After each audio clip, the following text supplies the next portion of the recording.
লহৰ কৃষ্ণলৈ স্বাগতম জনাই আজি আপোনালোকক লৈ যাব বিচাৰিছোঁ এখন শিল্পালয়লৈ য'ত নেকি সৰস্বতী প্ৰতিমাসমূহ নিৰ্মাণ কৰি থকা হৈছে। আহক আমি এবাৰ ভিতৰত সোমাই চাই লওঁ। এই শিল্পালয়খনৰ নামটো কি বুলি ক'লে? লোকনাথ, শ্ৰী শ্ৰী বাবা লোকনাথ শিল্পালয়।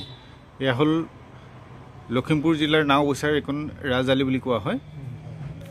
গতিকে ইতিমধ্যে সৰস্বতী পূজাৰ বাবে প্ৰতিমাসমূহ প্ৰস্তুত কৰি উলিওৱা হৈছে, নহয়নে বাৰু? গতিকে ইয়াত ইতিমধ্যে কিমানমান প্ৰতিমা আপোনালোকে নিৰ্মাণ কৰিলে? 35টামান আছে।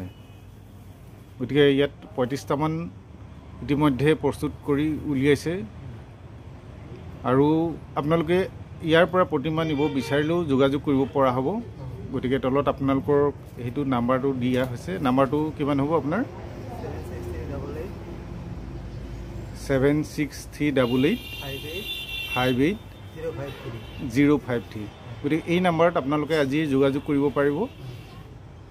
আপোনালোকক যেনেকুৱা ধৰণৰ প্ৰতিমা লাগে তেনেকুৱা ধৰণৰ প্ৰতিমা আপোনালোকে গ্ৰহণ কৰিব পাৰিব।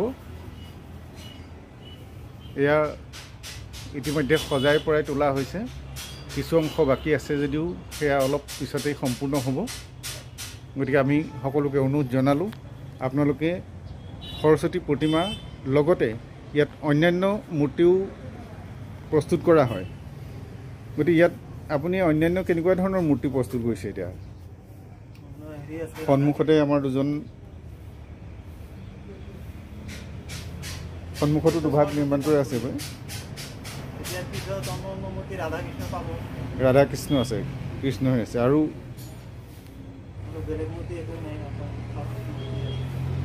হয়, ইয়াত মাটিৰ লগতে পকাৰো আপুনি নিৰ্মাণ কৰে নেকি?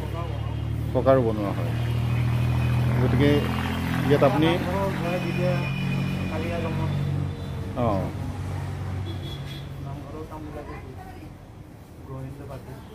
গৰুণ্ড পক্ষী হয়। ইয়াত নামঘৰৰ বাবে প্ৰয়োজনীয় বিভিন্ন মূৰ্তিও প্ৰস্তুত কৰা হয়। সন্মুখতে আমাৰ জয় বিজয়ৰ মূৰ্তি ৰখা হৈছে। ইয়াৰ জয় বিজয়ৰ মূৰ্তি আছে সন্মুখতে। আপোনালোকে প্ৰয়োজন সাপেক্ষে যোগাযোগ কৰিব পাৰিব। এয়া জয় বিজয় মূৰ্তি। তাৰপিছতে আমাৰ ইয়াৰ মাজতে আছে ৰাধা কৃষ্ণ। তাৰপিছত সৰস্বতীৰ প্ৰতিমাসমূহ ৰখা হৈছে। আহক এতিয়া আমি শিল্পালয়খনিৰ প্ৰতিমাসমূহ আৰম্ভণিৰ পৰা শেষলৈকে ভাল ধৰণে চাই লওঁ।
ভিডিঅ'টি চাই কেনে লাগিলে লাইক কমেণ্ট কৰি জনাবলৈ নাপাহৰিব আৰু ভাল লাগিলে এবাৰ শ্বেয়াৰ কৰি দিব।